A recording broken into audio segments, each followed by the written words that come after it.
നമസ്കാരം. സൂര്യദീപം അസ്ട്രോളജിയിലേക്ക് എല്ലാവർക്കും സ്വാഗതം. എല്ലാ ദിവസവും നമ്മളുടെ പൂജയില് ശ്രോതാക്കൾക്ക് വേണ്ടി നമ്മൾ പ്രാർത്ഥിക്കുന്നതാണ്. ആ പ്രാർത്ഥനയിൽ നിങ്ങളെയും ഉൾപ്പെടുത്തണമെന്നുണ്ടെങ്കിൽ നിങ്ങളുടെ പേര്, നക്ഷത്രം, ജന്മവർഷം, തീയതി എന്നിവ കമന്റിൽ രേഖപ്പെടുത്തുകയാണെങ്കിൽ തീർച്ചയായിട്ടും പൂജയിലെ പ്രാർത്ഥനയിൽ ഉൾപ്പെടുത്തുന്നതായിരിക്കും. അപ്പോൾ ഇന്നത്തെ വിഷയത്തിലേക്ക് നമുക്ക് കടക്കാം. ജനുവരി 16 2025 വർഷത്തെ ആദ്യ കുബേര യോഗം സംഭവിച്ചിരിക്കുകയാണ്.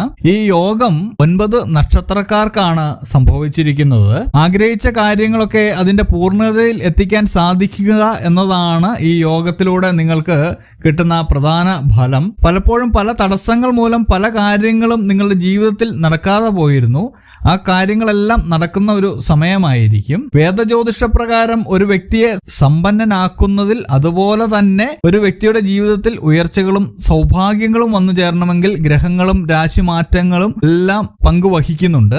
ഇപ്പോൾ വ്യാഴവും ചൊവ്വയും ഒന്നിച്ചിരിക്കുകയാണ്. ഈ അവസരത്തിൽ അർദ്ധ കേന്ദ്ര യോഗമാണ് രൂപപ്പെടുന്നത്. കൂടാതെ ചില രാശിക്കാരില് കുബേര യോഗവും കാണുന്നു. അങ്ങനെ 3 രാശിക്കാരാണ് ഈ സൗഭാഗ്യത്തിന് ഇടയായിട്ടുള്ളത്. ആ രാശിക്കാര് ആരൊക്കെയാണെന്ന് നോക്കാം. ആദ്യമായിട്ട് മേടം രാശിക്കാർക്കാണ് ഈ ഭാഗ്യം എത്തിയിരിക്കുന്നത്. മേടം രാശിയിലുള്ള അശ്വതി, ഭരണി, കാർത്തിക ആദ്യ കാൽഭാഗം എന്നിവർക്കാണ് ഈ ഫലം ഉണ്ടായിരിക്കുന്നത്. ഇത്രയും കാലം അനുഭവിച്ച സകല ദുരിതങ്ങളും ദുഃഖങ്ങളും എല്ലാം അവസാനിക്കുന്നതായിരിക്കും. കാലം ഈ രാശിക്കാരിൽ നിന്ന് വിട്ടകലുന്നതാണ്. ആഗ്രഹിച്ച രീതിയിലുള്ള വിവാഹമൊക്കെ നടക്കുവാൻ ഈ രാശിക്കാർക്ക് യോഗമുണ്ട്.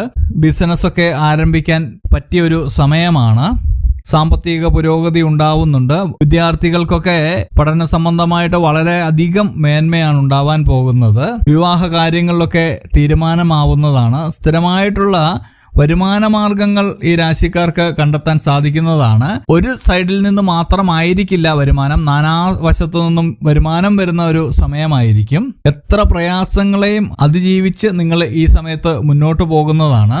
പുറം രാജ്യങ്ങളിലേക്കൊക്കെ പോയി പണം സമ്പാദിക്കാനുള്ള ഭാഗ്യവും ഈ സമയത്ത് ഉണ്ടാവുന്നുണ്ട്. ഇതെല്ലാം ഉണ്ടാവണമെന്നുണ്ടെങ്കിൽ നിങ്ങൾ പ്രാർത്ഥനയോടെ മുമ്പോട്ട് പോകണം. നിങ്ങൾ എല്ലാവരും പ്രാർത്ഥനയോടെ മുന്നോട്ട് പോകുവാൻ ശ്രമിക്കുക. അടുത്തതായിട്ട് ഈ ഭാഗ്യം ഉണ്ടായിരിക്കുന്നത് കർക്കടകം രാശിക്കാർക്കാണ്. കർക്കടകം രാശിയിലുള്ള നക്ഷത്രങ്ങൾ എന്ന് പറയുന്നത് പുണർദം അവസാന കാൽഭാഗവും പൂയവും ആയില്യവുമാണ്. സാമ്പത്തിക ബാധ്യതകളെല്ലാം തീരുന്ന ഒരു സമയമായിരിക്കും. ജീവിതത്തിൽ ആഗ്രഹിച്ച രീതിയിൽ സമ്പാദിക്കാൻ നിങ്ങൾക്ക് സാധിക്കുന്നതാണ്. ബിസിനസ്സിൽ നിന്നുമൊക്കെ ലാഭം പ്രതീക്ഷിക്കാവുന്നതാണ്. സുഹൃത്തുക്കളുമായിട്ടൊക്കെ ചേർന്ന് ബിസിനസ് ചെയ്യാൻ പറ്റിയൊരു സമയമാണ്. ഇതിൽ നിന്നൊക്കെ ലാഭം കിട്ടുന്നതായിരിക്കും.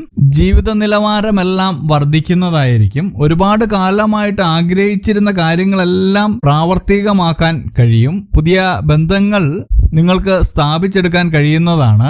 അതിനാൽ തന്നെ ഈ ബന്ധങ്ങൾ നിങ്ങളുടെ സ്വന്തം നേട്ടങ്ങൾക്കായിട്ട് നിങ്ങൾക്ക് ഉപയോഗിക്കാൻ കഴിയും. വിദ്യയിലും കലാകായിക രംഗത്തും എല്ലാം നിങ്ങൾക്ക് ശോഭിക്കാൻ കഴിയുന്നതാണ്. പേരും പ്രശസ്തിയും എല്ലാം ഈ സമയത്ത് നിങ്ങളെ തേടിയെത്തുന്നതാണ്. ഇതെല്ലാം നിങ്ങളുടെ ജീവിതത്തിൽ വന്ന് ഭവിക്കുവാനായിട്ട് പ്രാർത്ഥനയോടെ മുമ്പോട്ട് പോവുക. വരുന്ന ഭാഗ്യങ്ങളില്, സൗഭാഗ്യങ്ങളില് അഹങ്കരിക്കാതിരിക്കുക. ഇത്രയുമൊക്കെ ചെയ്യുക നിങ്ങൾ. അടുത്തതായിട്ട് ഈ ഭാഗ്യം ലഭിച്ചിരിക്കുന്നത് ചിങ്ങം രാശിക്കാർക്കാണ്. ചിങ്ങം രാശിയിൽ ഉൾപ്പെടുന്ന നക്ഷത്രങ്ങൾ എന്ന് പറയുന്നത് മകവും പൂരവും ഉത്രം ആദ്യ കാൽഭാഗവുമാണ്.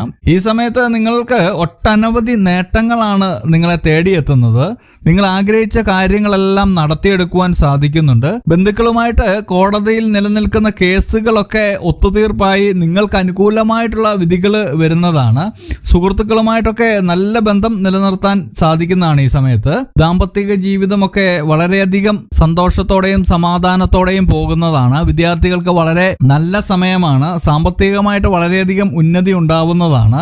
ബിസിനസ്സിൽ നേട്ടങ്ങൾ നിങ്ങൾക്ക് ഉണ്ടാക്കുവാൻ കഴിയും. ജോലി സംബന്ധമായിട്ടുള്ള കാര്യങ്ങൾക്കെല്ലാം പറ്റിയ സമയമാണ്. വിദേശ യാത്രകളൊക്കെ നിങ്ങൾ ആഗ്രഹിച്ചിരിക്കുന്ന പോലെ തന്നെ ഉണ്ടാവുന്നതാണ്. ഈ സമയത്ത് ഉയർച്ചകൾ ഒരുപാട് ഉണ്ടാവുന്നതാണ്. ഇങ്ങനെയുള്ള ഉയർച്ചകളൊക്കെ വരുമ്പോൾ മതിമറന്ന് സന്തോഷിക്കാതിരിക്കുക. ജീവിതത്തിൽ ഉയർച്ച താഴ്ചകൾ ഉണ്ട് എന്ന് മനസ്സിലാക്കി ജീവിക്കുക. പ്രാർത്ഥനയോടെ മുന്നോട്ട് പോകുക. മേൽപ്പറഞ്ഞ 3 രാശിയിൽപ്പെട്ട 9 നക്ഷത്രക്കാർക്കാണ് ഈ ഭാഗ്യം ഉണ്ടാവുന്നത്. ഇതുപോലുള്ള അറിവുകൾക്കും വീഡിയോകൾക്കുമായിട്ട് എൻ്റെ ചാനൽ സബ്സ്ക്രൈബ് ചെയ്യുക. ഇനിയും മറ്റൊരു വീഡിയോയുമായിട്ട് നമുക്ക് വീണ്ടും കാണാം. നന്ദി, നമസ്കാരം.